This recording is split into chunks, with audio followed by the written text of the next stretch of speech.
No lyrics here, just beats the vibe. A squeaky duck and a cow collide. Boing boing goes the trickling sound. Bass drops hit them, flip it around. Cops and hawks and a cat meows twice. A robot voice says, oh that's nice. Wop wop wop like a washing machine. This track's the weirdest thing you've seen.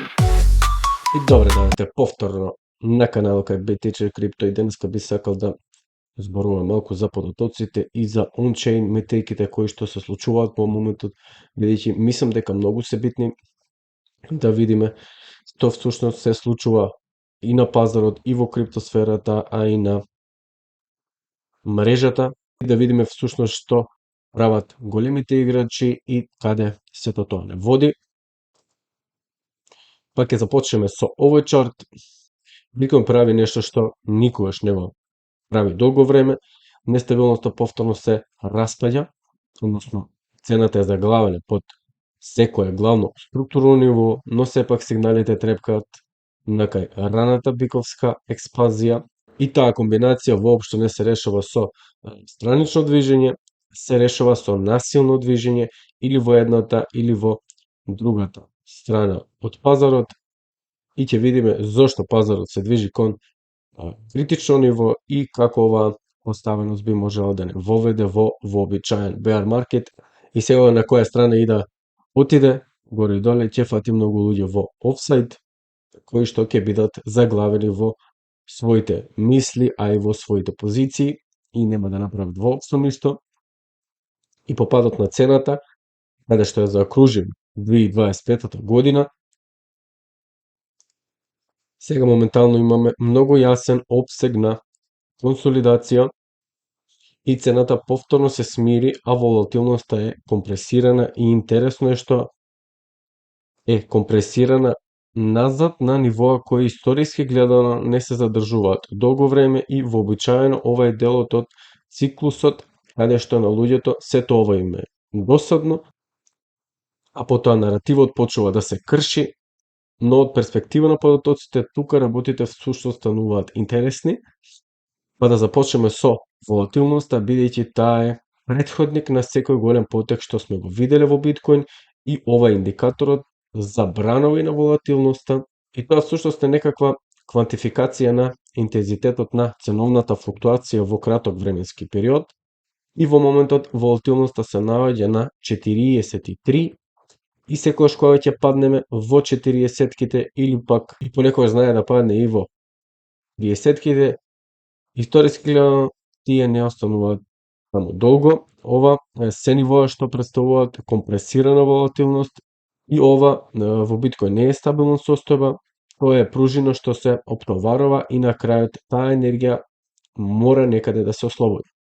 И кога тоа ќе се случи, се ослободува насилно или во нагорна или во надолна насока. Што значи, вистинското прашање не е дали волатилноста ќе се прошири, туку во која насока ќе се прошири, дали во нагорна или во надолна, и тука можеме да го внесеме следниот индикатор кој што го мери дисбалансот помеѓу волатилноста нагоре и волатилноста надолу, а тоа е овој индикатор, и не ни кажува само дали волатилноста постои, туку дали е булиш или пак бериш волатилност доминира, и ни помага да утврдиме дали сме во вистинска фаза на консолидација и дали има притисок нагоре или надолу. Тоа што гледаме, има притисок нагоре моментално. Се тоа се случува пред да се одрази на цената, и токму сега овој индикатор сигнализира она што се чини дека се рани фази на биковска експанзија. И сега ова може да се промени многу брзо, но историски гледано, кога овој индикатор ја менува насоката и ја држи таа насока одреден период, тој има тенденција да остане конзистентен најмалку 2-3 месеци, пред да видиме каков било вид на значајна ревизија на средната вредност, и моментално не покажува знаци на лажно пробивање, немаме движење напред-назад и се чини дека е во тренд со намера, и тоа не значи дека е загарантиран пораст, но значи дека експанзијата моментално е пристрасна кон нагорна насока, а не кон надолната насока. И за да ја видиме целата слика, ќе ни биде потребен следниот индикатор, А тука можеме да видиме каде се наоѓа цената во однос на неважните структурни нивоа на пазарот и имаме три нивоа на цени кои се поважни од било што моментално.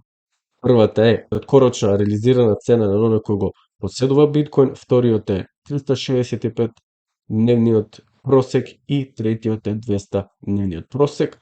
Сега краткорочната реализирана цена на сопственикот ја покажува просечната он-чейн цена на монетите што ги поседува инвеститорот, кој што го купил својот биткоин во последните 5-6 месеци, и ова се луѓе кои што се најчувствителни на ценовните флуктуации, и кога цената е над нивната реализирана цена, тие генерално се во добивка и се посклони да го задржат тоа добро. Кога цената е под неа, тие се под просекот и имаат пристрасност за продажба.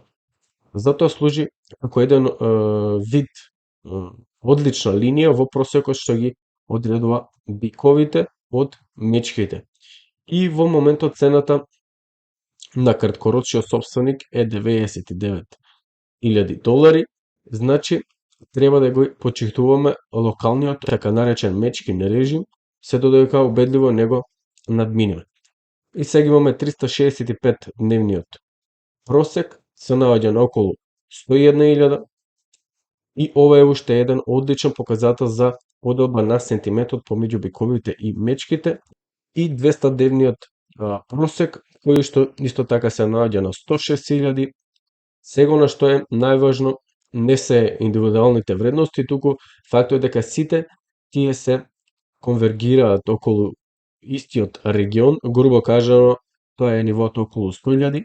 Не само што имаме спојување на трите од најважните структурни просеци на пазарот, туку имаме и психолошко значење на еден голем заокружен број, и пазарите се грејат за така наречени психолошки броеви.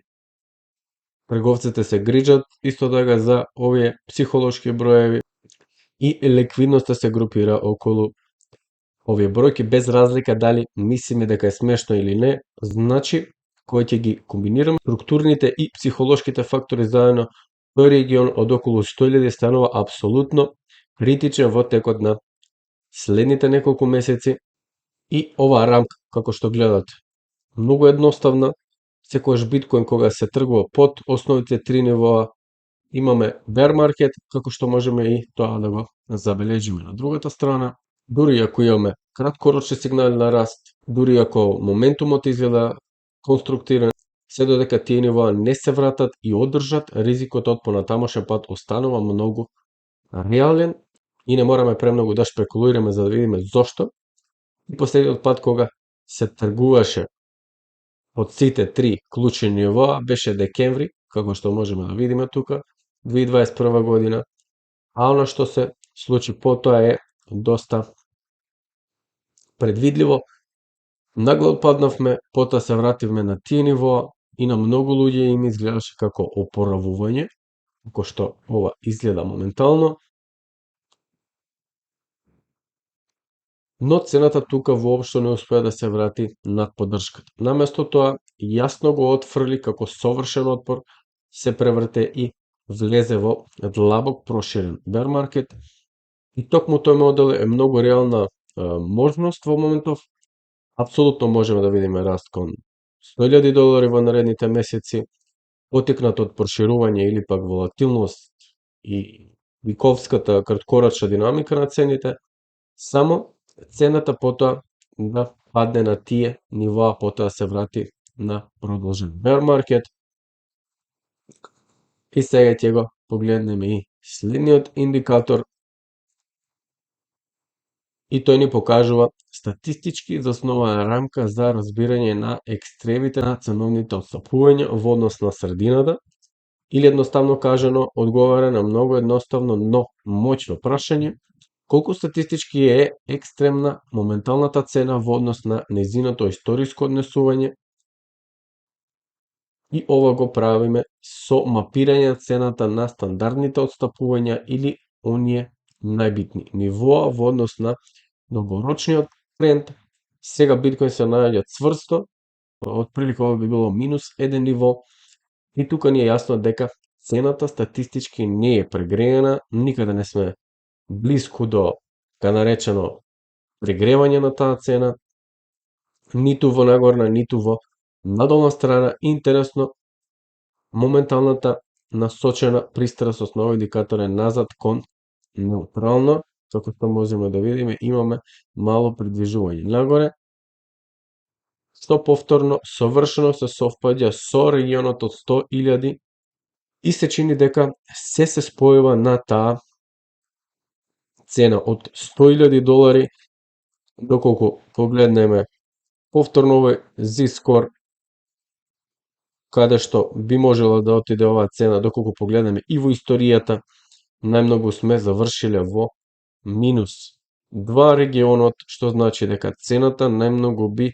можела да заврши до $75.500, а од прилика тоа и го очекуваме, тоа е и четвртиот бран тука од Елиот, така да дури да имаме поголеми падови, тоа би можело исто така погледнете го следното има 63.000. И кога ги погледнете овие цени, замислете какво ќе биде чувството на луѓето кои што ќе присуствуваат во тој момент, доколку не се откажат, би имале и присуство на песимизам, одреден страв, страв од макроекономските случувања. И првото сценарио што би можеле да го добиеме тука би било сега за сега да се придвижиме и да искористиме оваа мала еуфорија која што имаме во криптосекторот, да се придвижиме до 100.000, можеби во првиот квартал и потоа да се вратиме назад, да ја завршиме она класична структура на bear market што би не одвела можеби до овие 70.000, да го уништиме повторно тој сентимент во втората половина од 2026 година. А второто сценарио би можело да биде доколку се искачиме на 100.000, тука да се консолидираме во таа зона, да имаме голем број на ликвидации, голем период да го поминеме тука во овој опсег. Но верувам дека првото сценарио е многу порелевантно дека ќе се случи, така да од прилика тоа е тоа за денеска што сакам да ви кажам. Вие повторно прегледате ги овие видеа за да научите што всушност зборуваме на овој канал. Не заборавајте да ги лајкнете и да ги споделите со своите пријатели. Поздрав од Bad Teacher Crypto, се гледам во следното видео. Чао, чао. Crypto crazy, it's a digital game. Lost my wallet and forgot my name. Up and down like a kangaroo. Who knew my money could just vanish too? Mining dreams with a pickaxe app. Electric bill gave my wallet a slap. NFTs of cats in a hat. What am I doing? I can't handle that. Crypto crazy, it's a digital game. Lost my wallet and forgot my name. Up and down like a kangaroo. Who knew my money could just vanish too?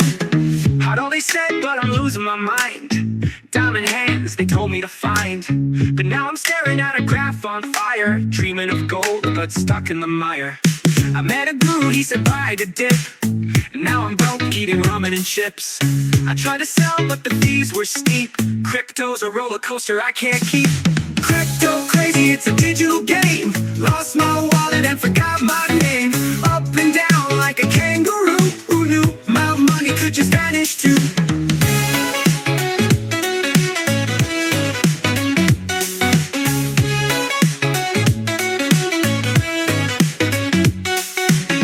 Mining dreams with a pickaxe app. Electric bill gave my wallet a slap.